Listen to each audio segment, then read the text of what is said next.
You know, there is this chunk of Nick Valentine history I've been hoping to put a bow on for a while now. I could use a hand if you're willing to take a crack at it. Sure thing. What's the case? Well, this one's straight out of the archives. Once upon a time, in the land of Boston, there lived a king of organized crime, Eddie Winter. He was a bad man who did a lot of bad things, hurt a lot of innocent people. But he knew the end was coming, so he sealed himself inside a personal shelter, located underneath a sub-shop he used as a headquarters. An evil king in a sub-shop. Does the meatball monster show up at some point? Yeah, from what I've heard, the pastrami golem is the one you really have to watch out for. Anyway, if you're done being a wise ass, the story gets even more twisted. The arrogant bastard wanted to cheat death, live forever, so he could come out of that shelter someday into this brave new world. Sound familiar? Only Eddie didn't want to be a frozen banana. No cryo sleep for him, no. He invested his money in some sick, crazy radiation experiment. Watch who you're calling frozen banana, pal. Get over yourself. It ain't always about you. Now, listen to the important part. Eddie Winter went and turned himself into a ghoul, 200 years before it was fashionable. Hell, he was probably the first one. And I'm convinced that he's still locked inside that shelter, safe and sound, ready to come out and begin his evil reign all over again. I'm gonna find him and kill him, so that never happens. You in? I don't get it, Nick. Why kill Eddie Winter, even if he is still alive? This sounds like some kind of vendetta. I've got memories of a girl. My girl. They're not really my memories, I know that. They're Nick's. But the girl, she was real. She was beautiful and innocent, and Winter killed her. Now he's got to pay the price. So, knowing that, are you in? I don't know, Nick. It sounds a bit like cold-blooded murder. Who says it ain't? But I don't have to be human to know that sometimes the only way to end evil is to kill it. Now, I know where Winter's vault is, but the door is sealed with a complex numerical code. Lucky for us, Winter's arrogance knew no bounds. Back in the day, he recorded 10 holotapes, incriminating different criminal associates. On each one, he hit a single number. We find all of those holotapes, we get all the numbers. We get all the numbers, we get the code. And then we get Winter. I've been putting together a file on this one for a while now. There's a pair of holotapes in here worth listening to, including one of Winter's that I managed to snatch from the Cambridge Police evidence lockup before getting swarmed by ferals. On my way out the door, I spotted an active evidence terminal. I'll bet my hat that terminal is the key to finding the rest of the tapes. Probably worth revisiting any police departments you may have stumbled across in your travels as well.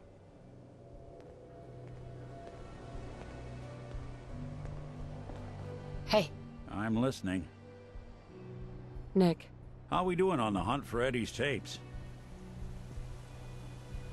How about some doo-wop hits instead? Maybe a little smooth jazz? The only tune I want to hear right now is Eddie Winter recanting a life of villainy. What was it we were looking for again? 10 tapes recorded by that hooligan Eddie Winter. Word is, they got stashed in police departments around the Commonwealth. When you find them all, you bring them to me. Still searching for him. Just let me know when you manage to get your hands on them.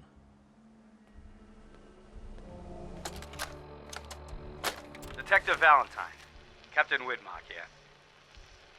I'd just like to reiterate how excited we here at the Boston Police Department are that you'll be joining our investigation. Commissioner Turner has already regaled me with the tales of your adventures in Chicago. As you know, Edward L. Eddie Winter has been a pox on this beautiful city for nearly 2 decades. Extortion, murder, racketeering, kidnapping, name a crime he's committed. The epitome of a cold-blooded, brilliant, slippery crime boss. Fortunately for us, over the years, Winter has also developed that most self-destructive of character traits, supreme arrogance. Starting a little over a year ago, Winter stopped coding his correspondences and began communicating entirely via unencrypted holotape. Each one addressed to the subject in question and very clearly signed off by Winter himself. He's obviously mocking the authorities. He knows we're monitoring his communications. He doesn't care. Winter thinks he's untouchable. He's wrong. This is when the game changes. Those holotapes are the key to building a case against Eddie Winter, and they're what this task force will focus on. His crimes, his words. Total self-incrimination. Get those holotapes, and we get Winter.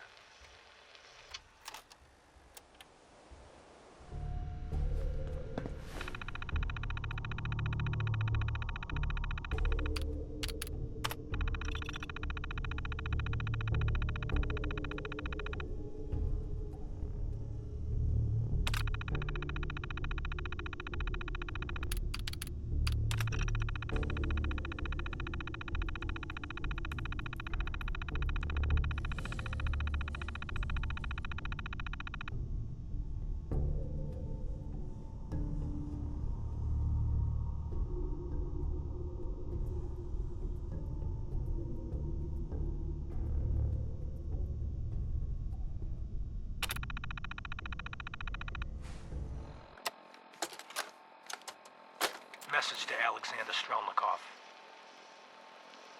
My esteemed Mr. Strelnikov, I know someone of your profession values discretion above all else. But I have to honestly say, screw that. I mean, come on. One bullet, halfway across town, and you blew Ron Treviot's head clean off. You, sir, are an artist. Are all the assassins from Russia as good as you? I seriously doubt it. But listen, your secret's safe with me. Eddie Winter, signing off.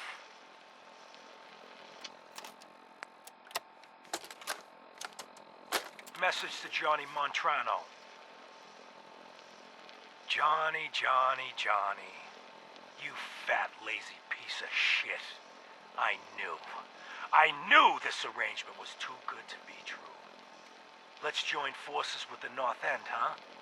Bury the hatchet, work mutually against a common enemy? Well, you put the nail in that coffin, huh, boyo? What did you have to do, Johnny, huh? What was your job? Sit in your car, on the corner. Keep your eyes open. If you see a uniform, you get out. Walk down the street, knock on the door, and let the fellas know there's trouble coming. Easy as pie, right? I could have got a 9-year-old from the projects to do it, but no. In the interest of Irish-Italian relations, I give the job to you. So what happens? Nothing. Nothing happens. You sit on your fat ass dribbling cannoli cream onto your third chin. You watch. You watch the uniform blow months of planning, all in 2 minutes. Congratulations, Johnny. You got me. You and your pals sure put the screws to old Eddie Winter. You should tell this funny story to your little girl when you tuck her in at night. In that corner bedroom, upstairs, pink wallpaper, little house on Prince Street. Yeah. Eddie Winter, signing off.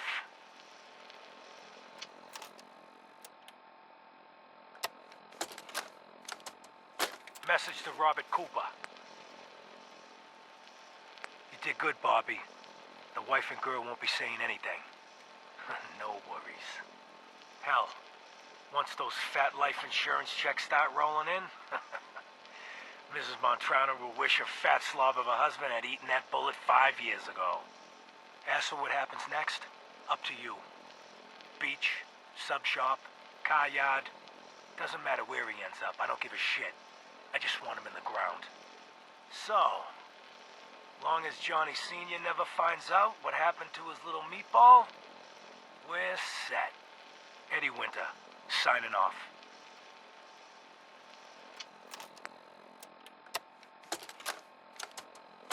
Message to Robert Cooper. Bobby, we discussed this. You hooking up with your stepsister is your own friggin' business. But you talk in your sleep. Look, maybe you babble about baseball or sing show tunes. Or, could be you chat about those 3 bodies Colin O'Malley dumped in the sand trap of Arlington Greens. You want to take that chance? I know I don't. Sorry, Robert. The girl's gotta go. Eddie Winter, signing off.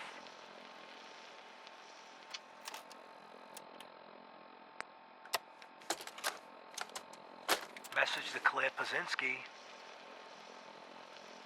Dinner tonight. Me, you, and Arthur Black. Reservations are for 7 at the Cornerstone Grill. Don't worry. I'll make sure Arthur's on his best behavior. No stabbing the waiter for a fucked up drink order like what happened in Charlestown. Even though the prick deserved it. Love you. Eddie Winter, signing off.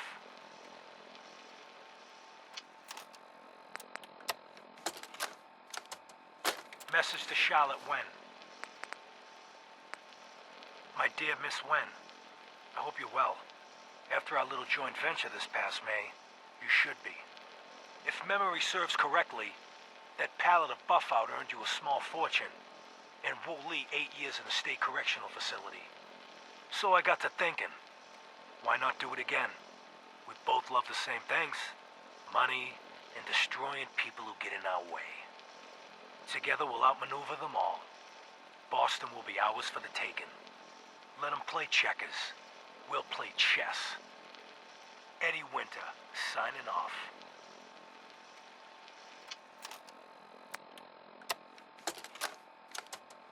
Message to Sal Bosconi. You and I clearly need to talk. About Danvers, about the Montrano mess, about everything. I think we'd both agree that our attempts to improve North-South relations have been a complete failure. Look, I take full responsibility for the behavior of my guys. I expect you to do the same for that moron Montrano. But what happened in Danvers? I hardly know what to say. Your people turned that theater into a slaughterhouse. Those people are dead on your orders, not mine. And for no conceivable reason I can see. So let's meet. Just the 2 of us. Talk it all out. You name the time and place. Eddie Winter, signing off.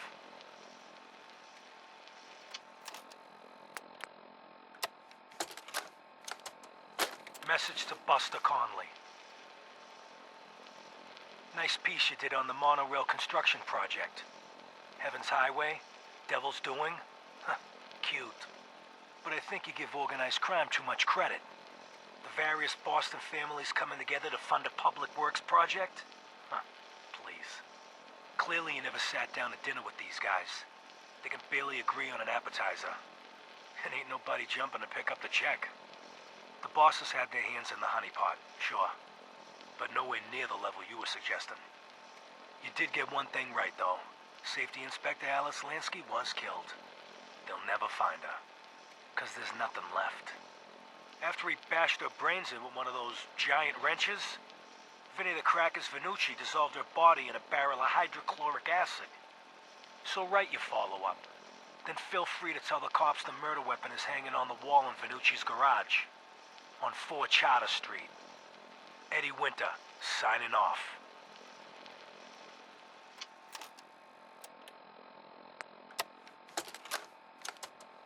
Message to Rodrigo Palomar.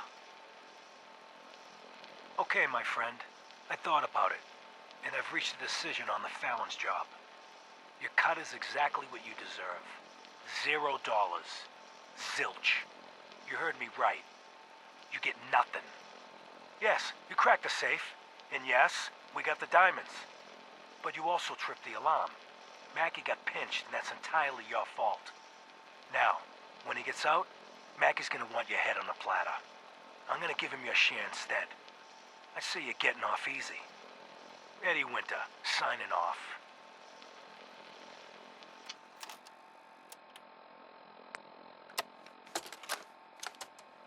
Message to Claire Pazinski. Time to start thinking about a vacation. How does 6 weeks in Ireland sound to you? Dublin, Galway Bay, Waterford, maybe a week in that little bed and breakfast in Kilkenny. And don't worry, we don't have to take my cousin Stephen with us. Let him get out of the country on his own. I told him to threaten that cop, not blast him in the face with a shotgun. He can rot in that abandoned fishery down in Union Wharf for all I care. Love you. Eddie Winter, signing off.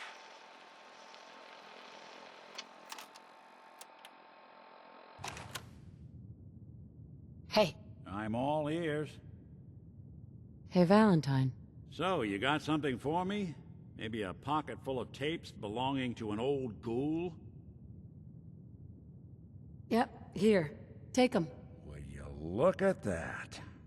Wow, that's some real solid detective work. They're older than dirt, but they've got Eddie's paw prints all over them. These are the real deal.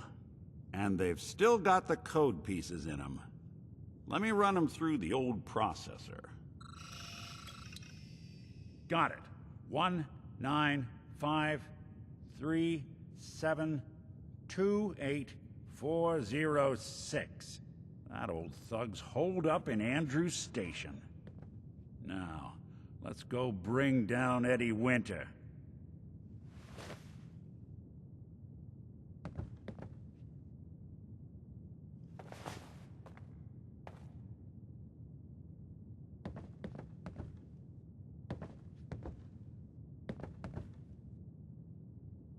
I never would have made it this far without you.